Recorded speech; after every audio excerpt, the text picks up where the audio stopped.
다시 한번 야베스의 기도. 본문 말씀은 바벨론 70년 노예 생활에서 돌아온 이스라엘 백성들에게 주시는 말씀이에요. 1차 수신자는 바벨론 포로에서 귀환한 이스라엘 백성들입니다. 그리고 이때의 환경이 참 좋지가 않은 때죠. 그러니까 돌아오니까 어때요? 모든 게 다 황폐해져 있는 거죠.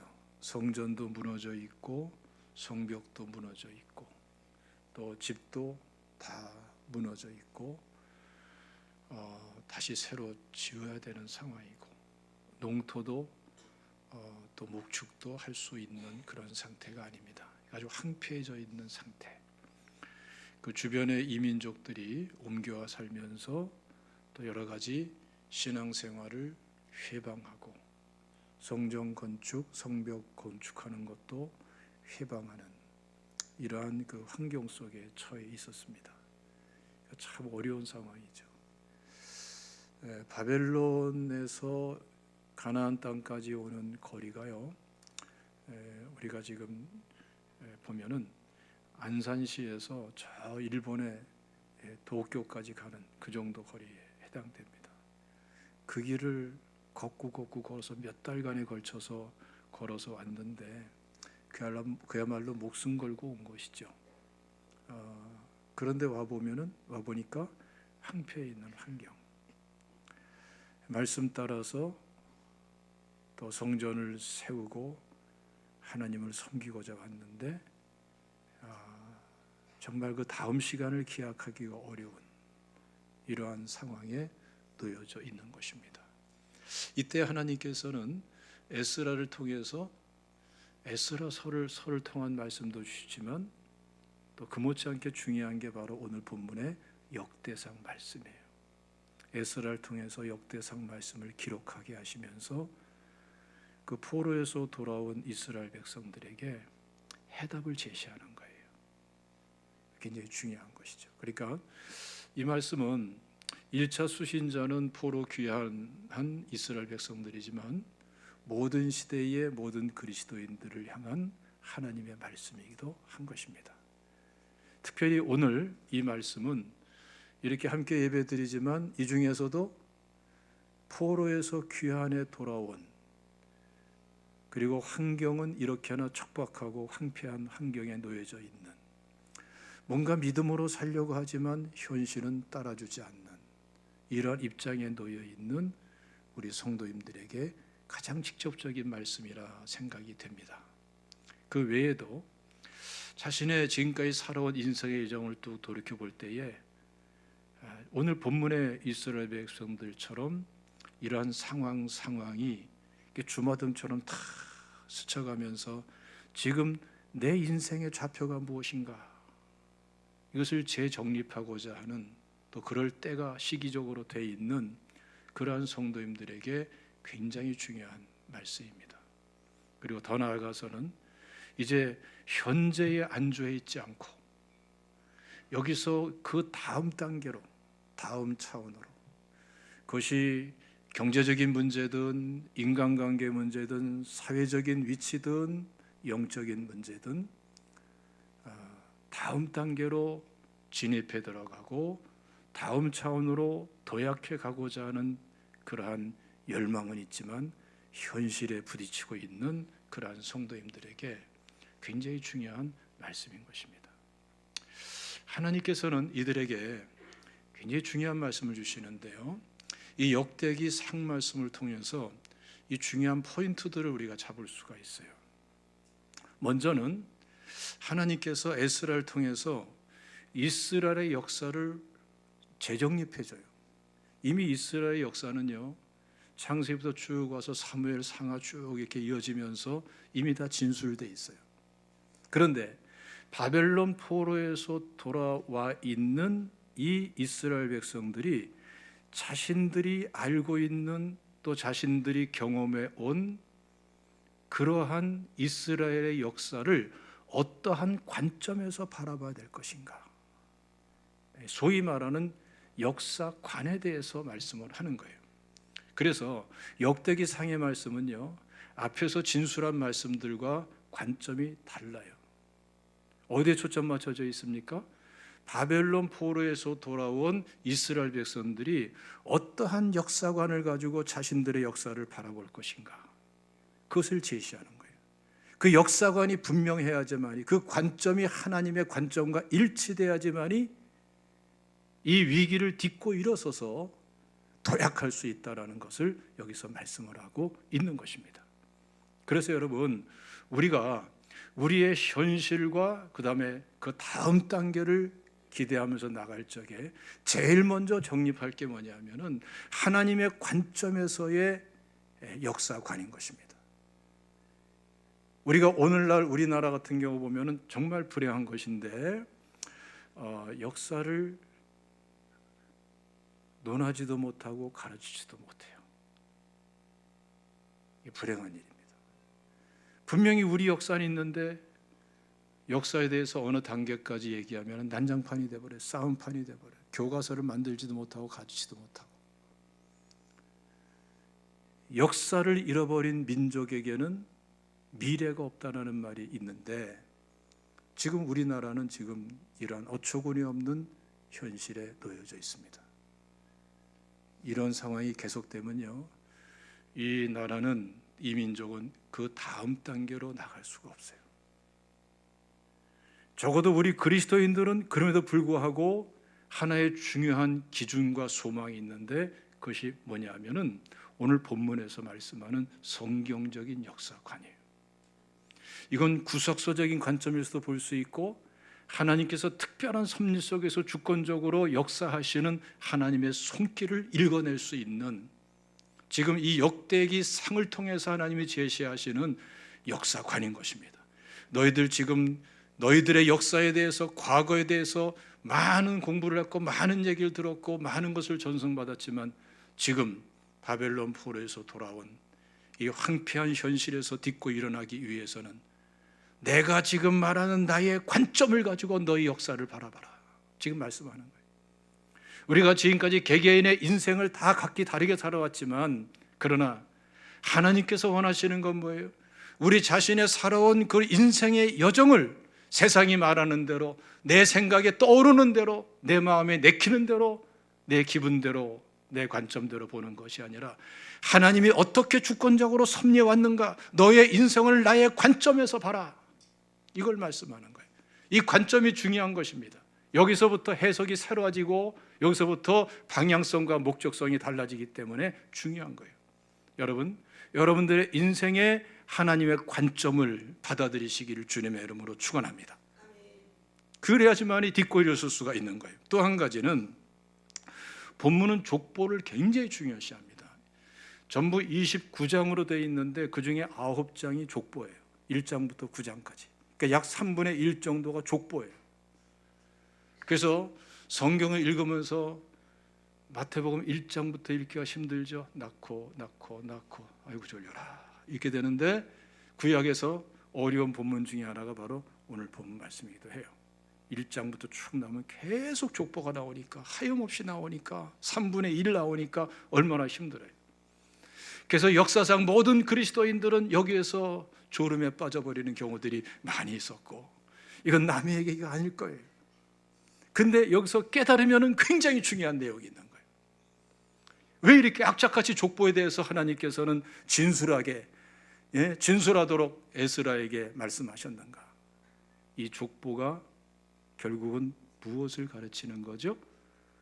바로 이스라엘의 정체성을 밝혀주는 거예요. 정체성. 네가 누구냐? 너는 어떤 사람이냐? 나아가서는 어떤 사람이 돼야 될 거냐? 그래서 이 역대기 상의 족보는 굉장히 특이하게 기록되는데요, 1장 1절부터 오면 아담이 나와요. 아담부터 이어지는 족보를 쫙 진술해 나가는데, 그 족보도 구체적으로 쫙 분석해 보면 말이죠, 여기에 족보를 해석하는 하나님의 관점이 또 있어요. 성경 앞부분에서 말하는 족보와 또 다른 관점이 있다고요. 그 관점은 뭘까요? 현재의 이 위기를 딛고 일어서서 하나님께 영광을 돌릴 수 있도록 자신의 정체성을 확실히 세워주는 그러한 진술이 이어지고 있는 것을 우리가 볼 수가 있습니다. 또 한 가지는 이렇게 족보에 대해서 집요하게 진술하다가 그 족보가 어디로 중심점을 이어가냐 하면은 다윗에게로 중심점이 이어갑니다. 그 사실은 다윗에 관한 것이 대부분을 다 차지해요. 근데 다윗은 굉장히 중요한 특징이 있죠. 다윗의 시대에 나라가 부강한 것도 특징이지만, 근데 다윗에게 진짜 중요한 게 뭐냐면 언약입니다. 언약. 북이스라엘 왕, 남유다 왕들이 많지만, 그러나 다윗에게 있는 독특한 것은 뭐냐? 바로 하나님께서 언약을 맺어주신 다윗의 언약의 부분이에요. 그러니까 지금 이스라엘 백성들이 지금 폐허 속에 돌아왔지만 너희들은 과연 나와 어떤 관계냐? 이 관계성을 언약에 입각해서 말씀을 하는 거예요. 너희들은 그냥 우연한 존재도 아니고 그냥 기분 내키는 대로 만나고 헤어지는 그런 관계도 아니고 너희들은 나와 언약적 관계에 놓여 있다. 누굴 중심으로? 다윗의 언약을 중심으로. 그래서 구약의 모든 언약이 쫙 통과해가지고 신약까지 이어지면서 그 언약은 우리 그리스도인들에게까지 이어지죠. 그래서 갈라디아 3장 29절 말씀 보면은 너희가 그리스도께 속한 것이면 아브라함의 자손이요 약속대로 유업을 이을 자니라라고 말씀하는 것입니다. 대단히 중요한 말씀이죠. 그리고 아브라함의 믿음이 있는 자에게는 아브라함의 복을 받느니라 말씀을 하는 거예요.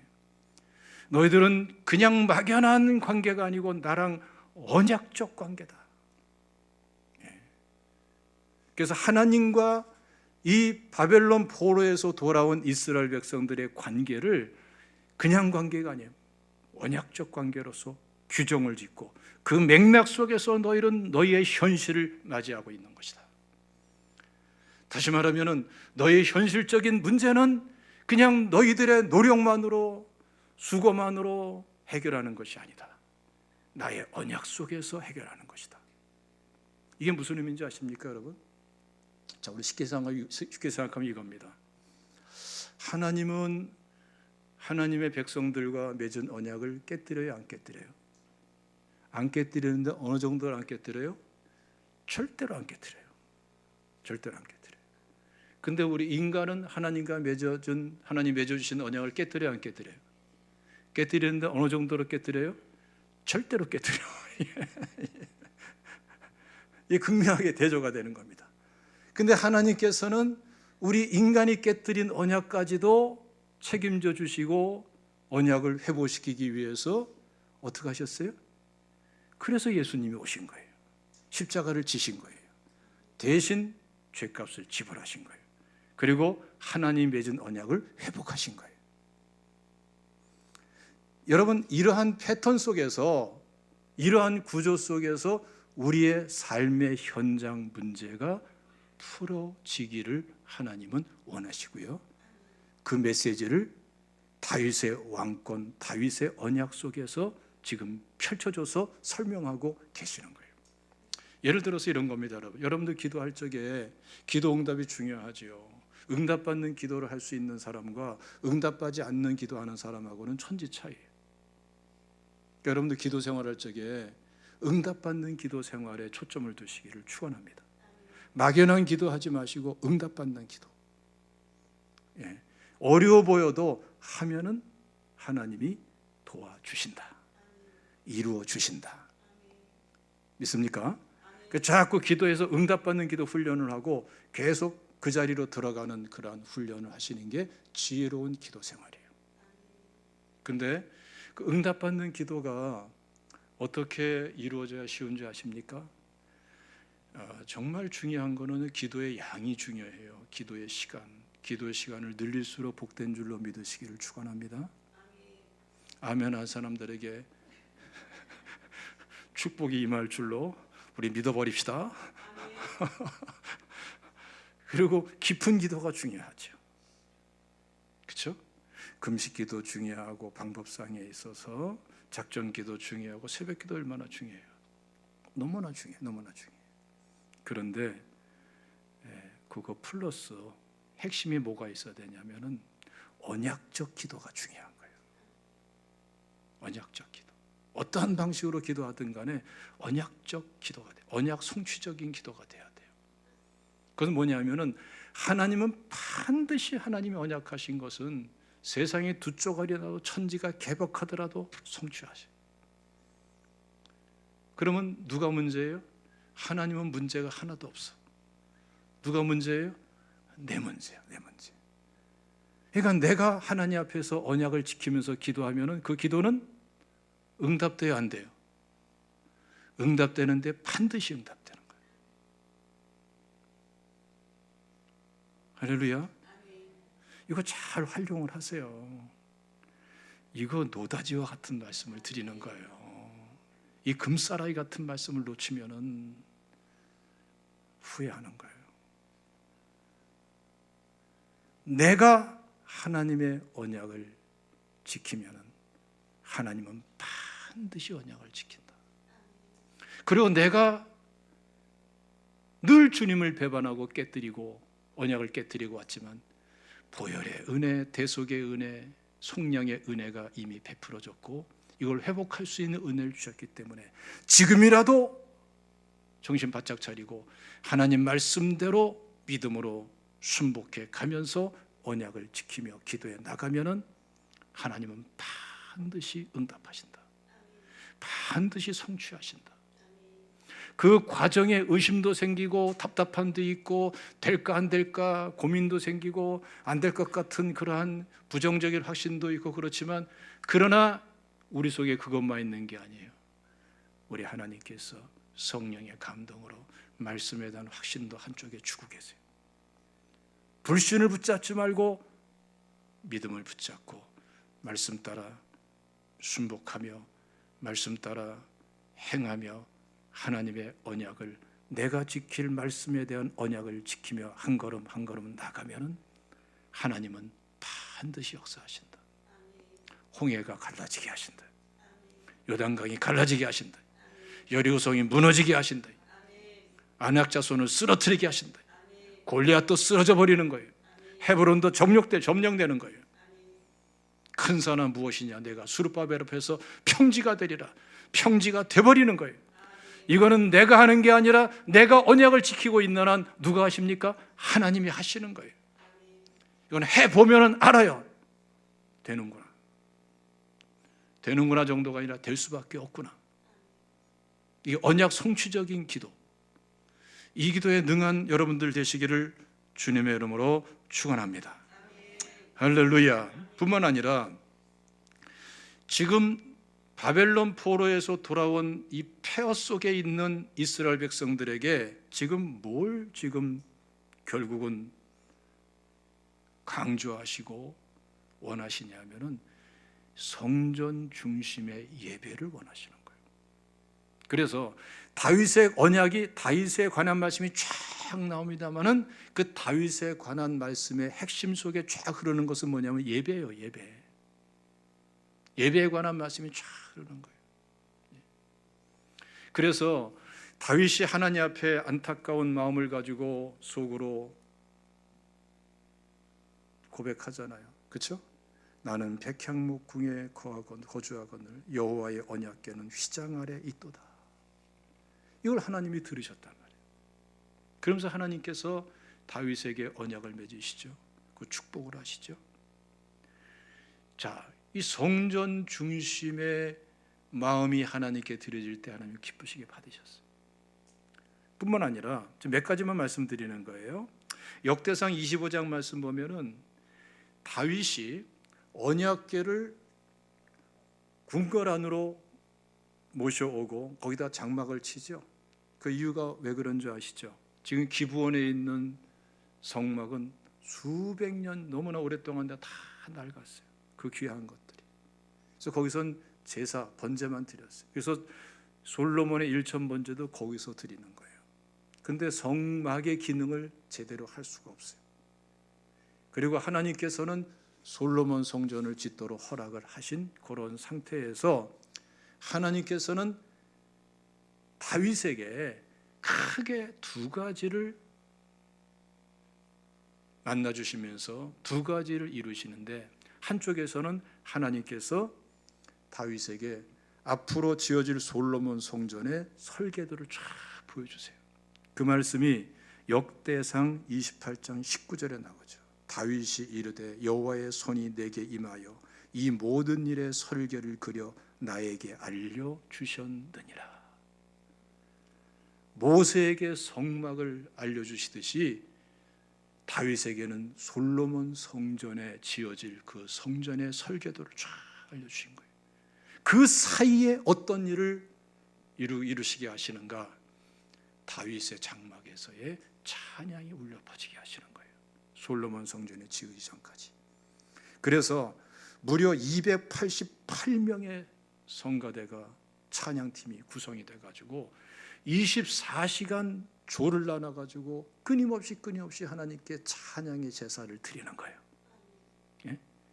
이게 바로 다윗의 장막의 역사고, 이 예배의 변혁이 사도행전에 가면 어떻죠? 이방 선교의 예배 중심적 선교의 토대가 되고, 그리고 거기서부터 새로운 선교의 장이 열려지는 것을 볼 수가 있어요. 그러니까 선교하지만 선교는 여러분 하나님의 언약에 기초해야 되고, 교회에 기초해야 되고, 예배에 기초해야 되는 거예요. 할렐루야. 그게 확대되면서 선교가 이루어져야 되는 거예요. 근데 여러분, 그러고 보면은 이 역대상 전체가 어떻습니까? 다윗의 언약에 기초할 뿐더러, 그리고 성전 중심의 예배의 메시지가 강력하게 그 속에 쫙 깔려 있는 거예요. 근데 이게 왜 중요하냐면은, 자 보세요. 북이스라엘에 망한 것도 뭐 때문에 망했어요? 예배 때문에 망한 거예요. 핵심을 딱 집으면은 우상숭배로 빠져버렸잖아요. 혼합주의 예배로 빠져버리잖아요. 남유다가 망한 것도 왜 망했어요? 여러 가지 요인들이 많지만 결국은 예배 때문에 망한 거예요. 북이스라엘의 죄를 답습해가지고 혼합주의적인 예배, 우상도 섬기고 하나님도 섬기고. 왜 예배 때문에 왜 망하는가? 예배를 망가뜨리면 언약을 깨뜨리는 거예요. 참 예배를 세울 때만이 언약이 성취되는 거예요. 그러니까 우리가 말씀대로 살아도 형식적인 말씀대로 사는 것이 아니라 예배로서의 말씀대로 사는 것이 중요한 거예요. 그게 산 제물로 드려지는 삶인 거예요.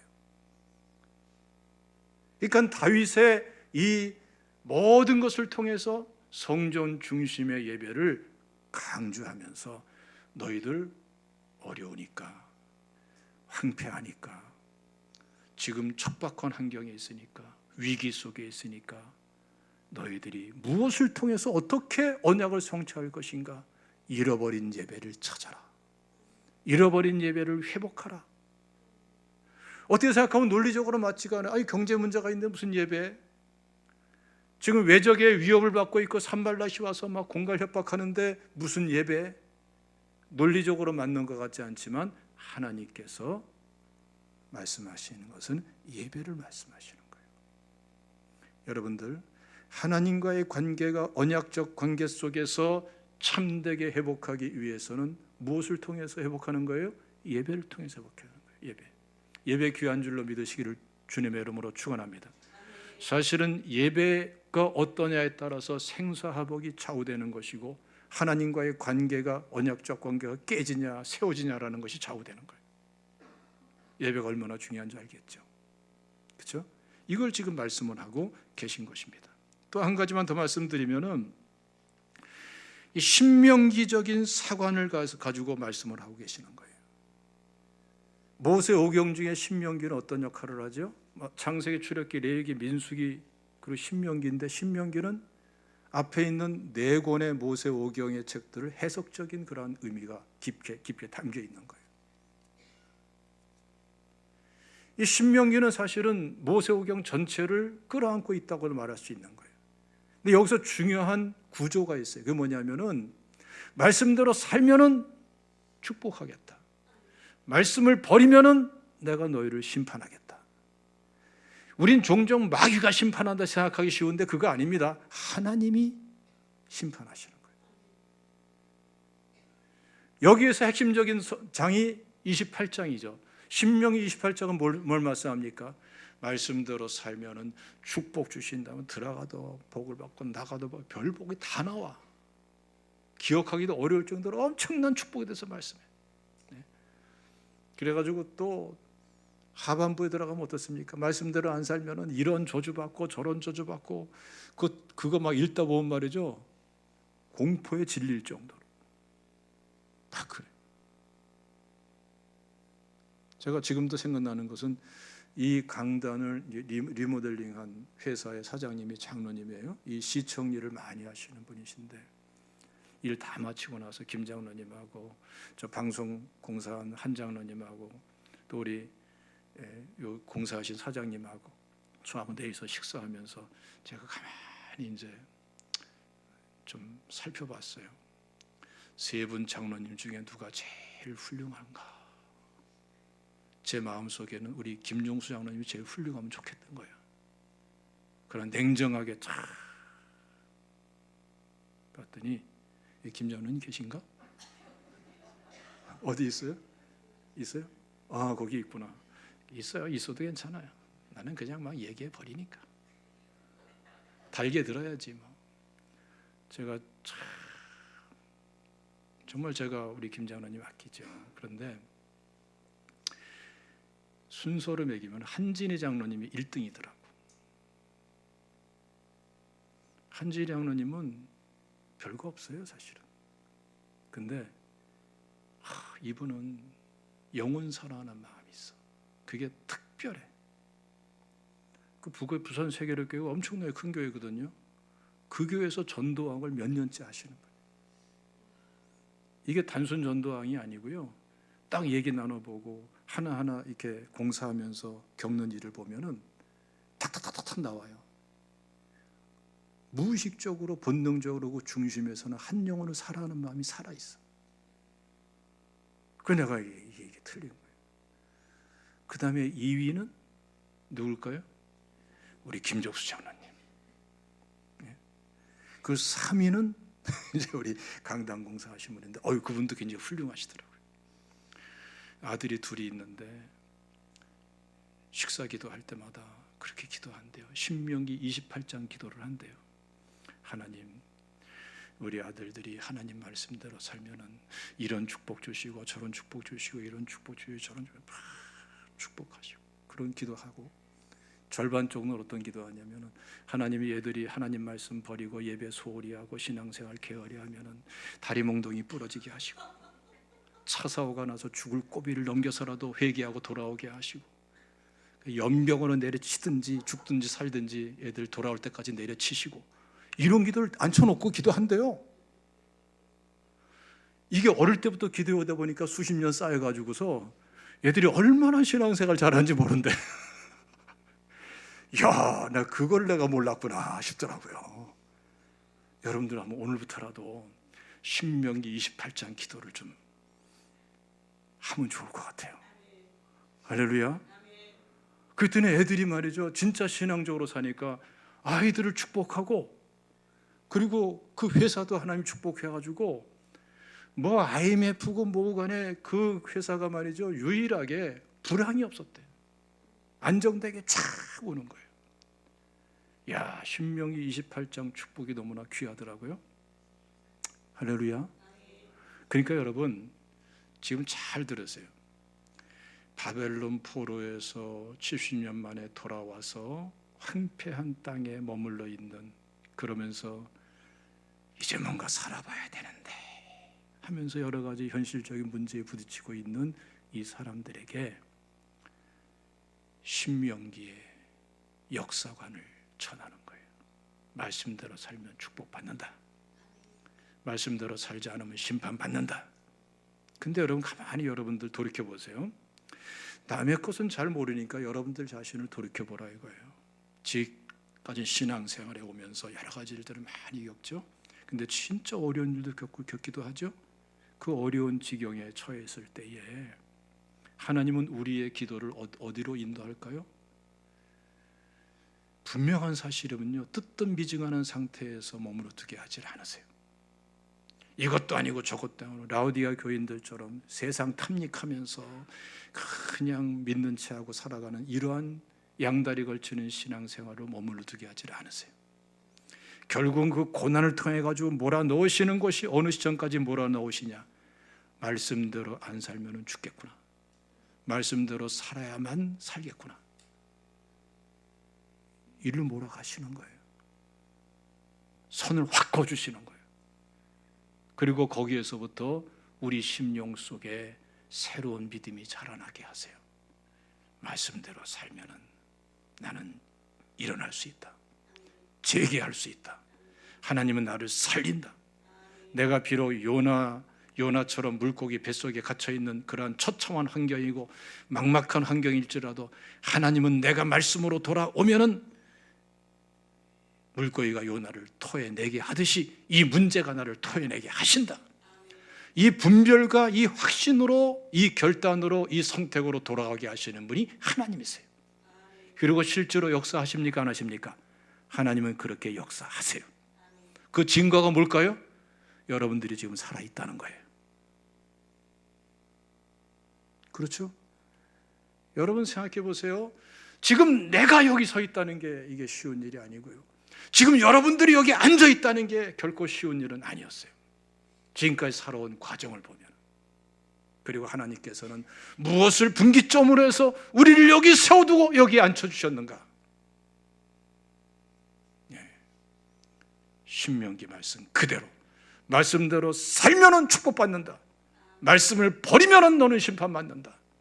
이 분명한 믿음으로 돌아올 때에 우리는 일어설 수가 있었고 회복할 수가 있었고 오뚜기처럼 다시 일어나고 용수처럼 튀어 일어나서 하나님께서 부르심을 내 갈 수가 있었고, 하나님의 역사는 그렇게 일어난 것이었어요. 여러분, 율법주의라는 말을 여기다 써먹는 거 아니에요. 율법주의는 율법을 가감한 거예요. 지들 말음대로 가공한 게 율법주의고, 율법은 진리예요. 율법은 말씀이에요. 믿습니까? 유대인의 율법주의하고 율법하고는 틀린 거예요. 말씀은 변함이 없는 거예요. 신구약이 똑같은 거예요. 하나님은 변함이 없으신 하나님이세요. 믿습니까? 자, 여러분, 지금부터 이제 잘 들으세요. 지금부터 이제 본격적으로 야베스에 관한 말씀을 전하는 거예요. 아이고 목사님, 이제서야 이러지 마시고, 중요하니까 이게 다 깔려 있어야 야베스의 말씀이 다 사는 거예요. 야베스는 어떤 사람인가? 자, 우리 9절 말씀 다 같이 읽겠습니다. 9절 말씀 시작. 야베스는 그의 형제보다 귀중한 자라. 그의 어머니가 이름하여 이르되 야베스라 하였으니 이는 내가 수로이 낳았다 함이었더라. 굉장히 특이한 본문이에요. 9절과 10절로 돼 있죠. 두 절 다 짧지만은 않은 귀절이에요. 그런데 왜 특이하냐면은 1장 1절부터 9장 마지막 절까지 족보를 쭉 말하는데 이름만 막 언급하고 하기도 바쁘거든요. 그런데 야베스에 이르러서는 두 귀절을 할애해 가지고 구체적으로 설명을 해요. 이게 특이한 일이죠. 야베스는 뭐 유별난 사람이 아니에요. 왕입니까? 아니죠. 장군입니까? 아니에요. 뭐 유별난 사람이 아니라 평범한 백성이에요. 그런데 이 야베스에 대해서 집중적으로 조명을 해요. 그리고 특히 야베스의 기도에 대해서 집중을 합니다. 왜 그럴까요?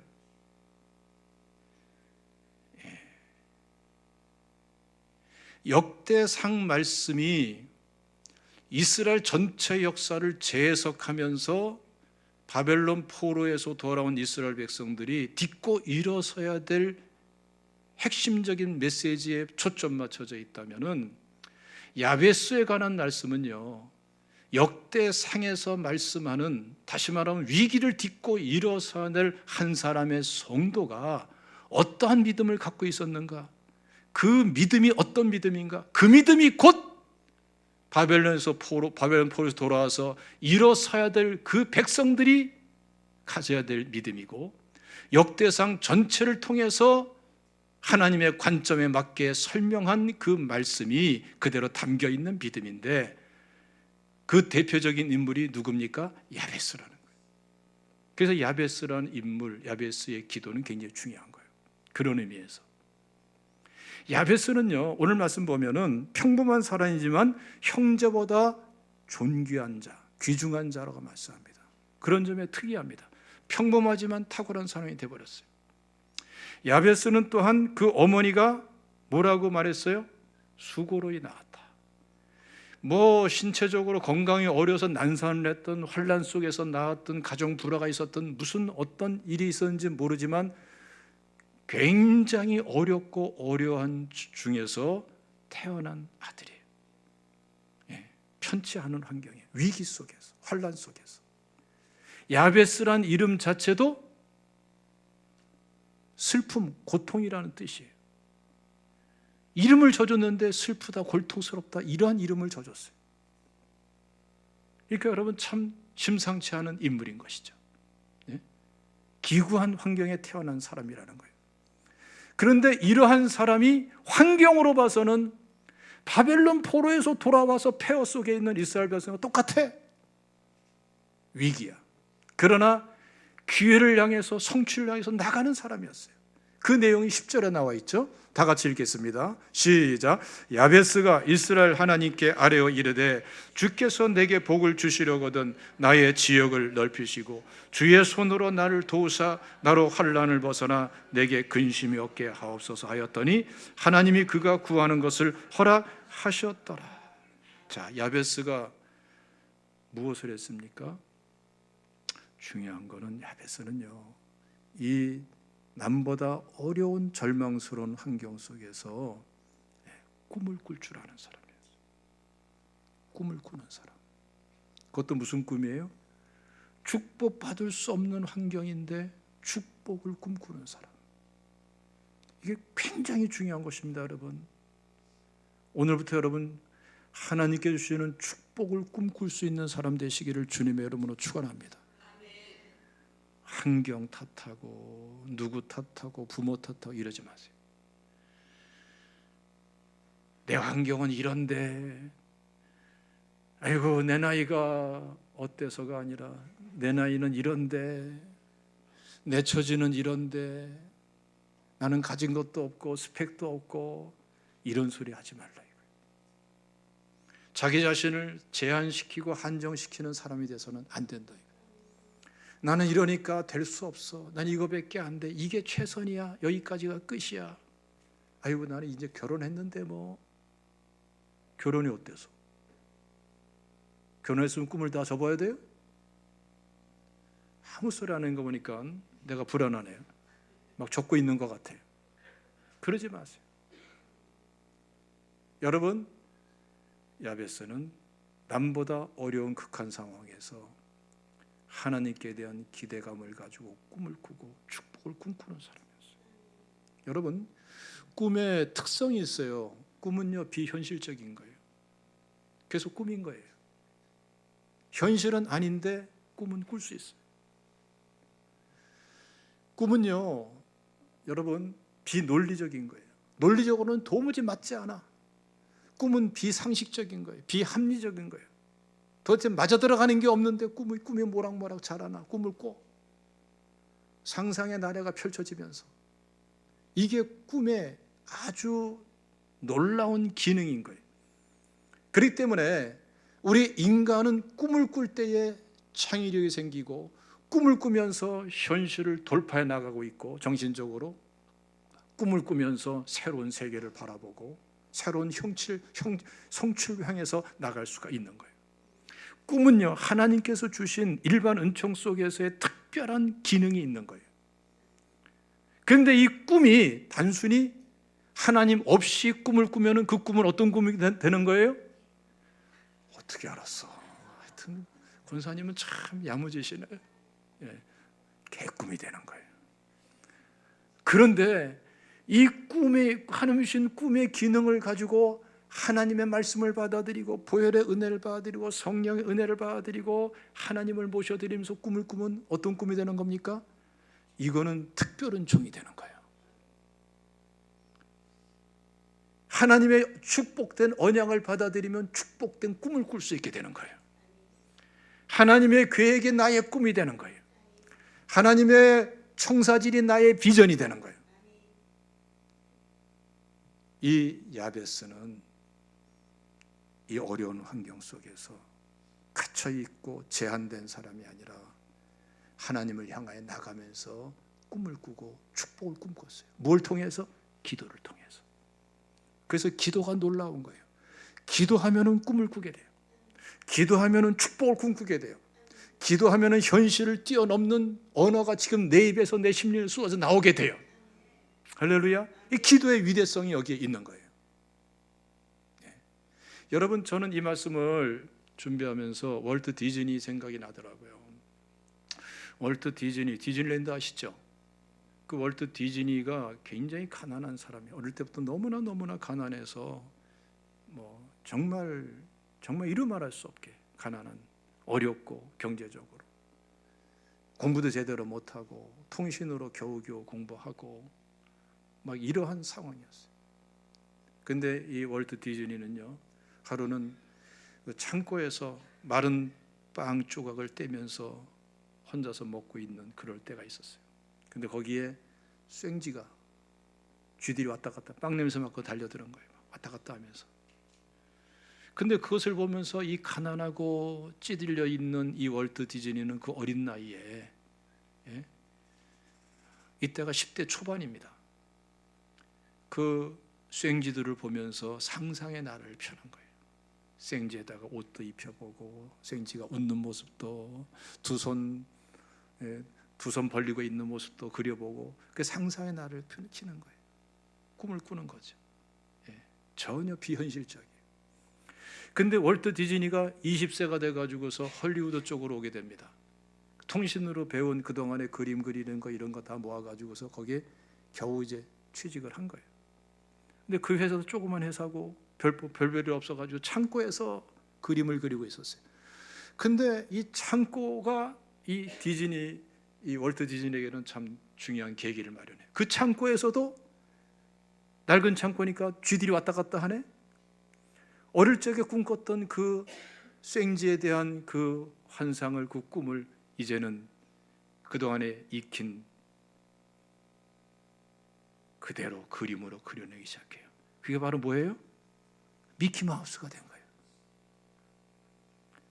이 미키마우스 로고가 얼마나, 이 캐릭터가 얼마나 대단한가 하면은 지금도 여러분 그 디즈니랜드 그 그룹에서 1년 매출이 제가 기사 본 거 보면은 한 1년에 11조가 됐네. 11조. 어마어마하죠. 근데 그 중에 매출 6조가 이 미키마우스 캐릭터를 통해서 벌어들이는 돈이에요. 어마어마하죠. 누구도 이해 못할 일이 벌어진 거예요. 그 정말 비참한 그 어린 시절에 창고에서 마른 빵을 뜯어 먹으면서 쥐를 보고 꿈을 꿨던 그 꿈이 이제는 그림으로, 캐릭터로, 그리고 디즈니랜드로, 디즈니 그룹으로. 그 디즈니랜드는요, 단순하게 이렇게 무슨 오락시설 이런 것만 제공하는 게 아니에요. 디즈니랜드를 통해서 그들은 사실은 오락시설을 임대하고 뭐 파는 것이 아니고 사실은 꿈을 파는 거예요. 꿈을.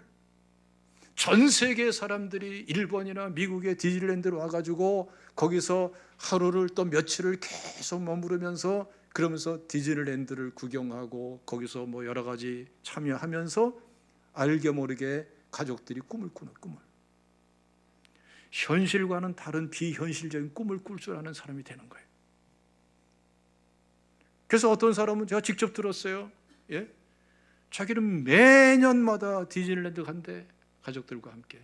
그런 사람도 있더라고요. 여러분, 쐐기 한 마리 가지고 꿈을 꿔도 그런 역사가 일어나는데 하나님 말씀 붙잡고 꿈을 꾸면 어떤 역사가 일어날까요? 하나님의 언약 붙잡고 꿈을 꾸면 어떤 역사가 일어날까요?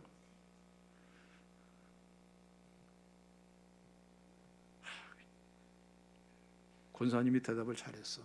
대박이래. 맞는 것 같아요. 상상하지 못할 일을 하나님이 하나님이 이루시는 일들이 일어날 줄로 믿습니다. 여러분, 환경 문제 때문에, 사람 때문에 절망하지 마시고 하나님 살아계시니까 축복을 꿈꾸세요. 누구처럼? 야베스처럼. 기도하면 자연스럽게 됩니다. 성령이 이끌어 주십니다. 또 한 가지는 지역을 넓혀달라고 그러죠. 지경을 넓혀달라는 건데 양면이 있어요. 하나는 뭐냐면 이스라엘 백성들의 지경은요, 기업을 말하는 겁니다. 이거는 변경할 수가 없어요. 기본적으로 가나안 땅에 들어가기 전부터 지파별로, 가문별로, 가정별로 다 허락된 거예요.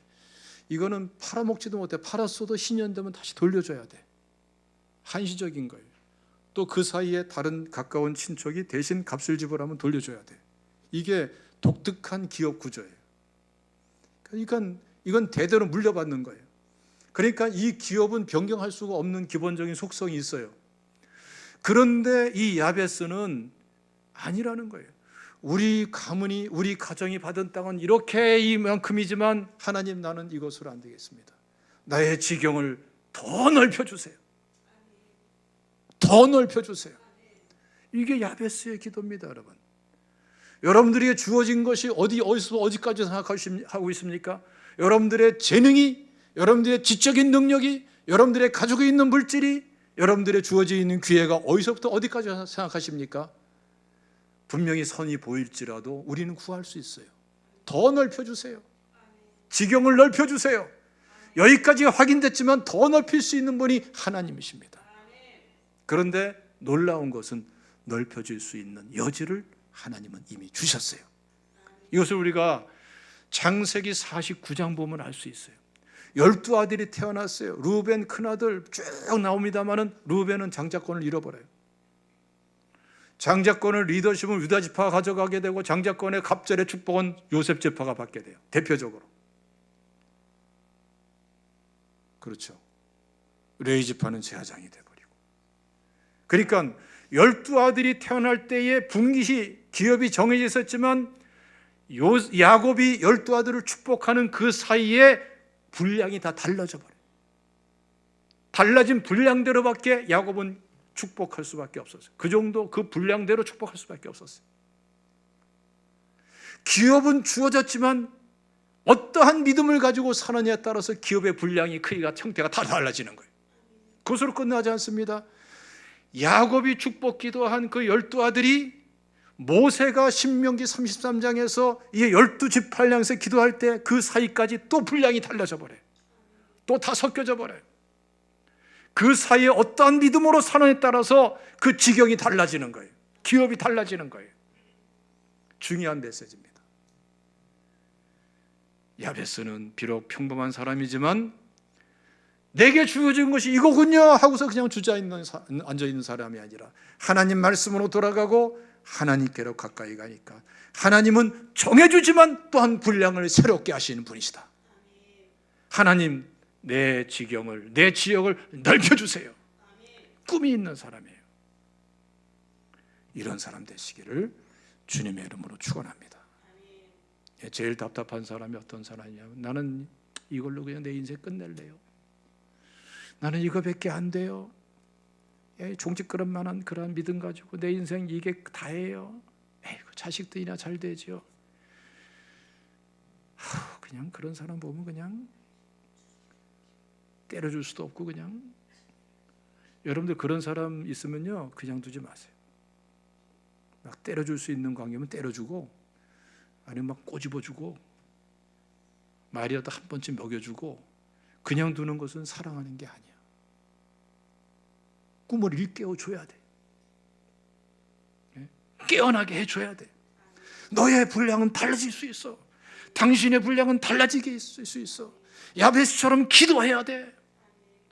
꿈이 확장되고 확대돼야 돼. 지경이 넓어져야 돼. 그걸 통해 영광 돌릴 생각은 왜 안 하느냐? 안타까움을 가지고 외쳐줘야 돼요. 믿습니까? 뿐만 아니라 이 야베스는 환난에서 벗어나게 달라 기도해요. 하나님께 영광 돌릴 꿈이 방해받지 않도록, 환난과 근심이 떠나가게 하여 주옵소서. 큰 산아 무엇이냐? 내가 수르바벨 앞에서 평지가 되리라. 주님, 홍해가 갈라지게 하여 주옵소서. 요단강이 갈라지게 하여 주옵소서. 여리고성은 무너지게 하여 주옵소서. 헤브론 이 산지는 점령되게 하여 주옵소서. 하나님의 역사가 일어나기를 원합니다. 내가 믿음으로 나아갑니다. 내 믿음의 행보에 하나님의 역사가 일어날 줄로 믿습니다. 이 기도를 여러분 지금 야베스가 하고 있는 거예요. 여러분, 왜 하나님께서는 이 야베스의 기도를 이렇게나 강조해서 말씀할까요? 10절 하반절 말씀 보면 그 이유를 알 수가 있어요. 자, 보세요. 하나님이 그가 구하는 것을 허락하셨더라. 하나님은 구하는 것을 허락하시는 하나님이기 때문에 바벨론 포로에서 황폐한 가운데 돌아와서 넋두리 하면서 앉아있는 의기소침해 있는 이들, 야베스처럼 기도하라는 거예요. 문제 속에 빠져서 문제만을 음미하고 있고 문제만을 묵상하고 있는 오늘날의 성도들, 야베스처럼 기도하라는 거예요. 하나님은 허락하신 하나님이에요. 벽은 없습니다. 하나님 앞에. 하나님은 돌파의 하나님, 파라치의 하나님이십니다.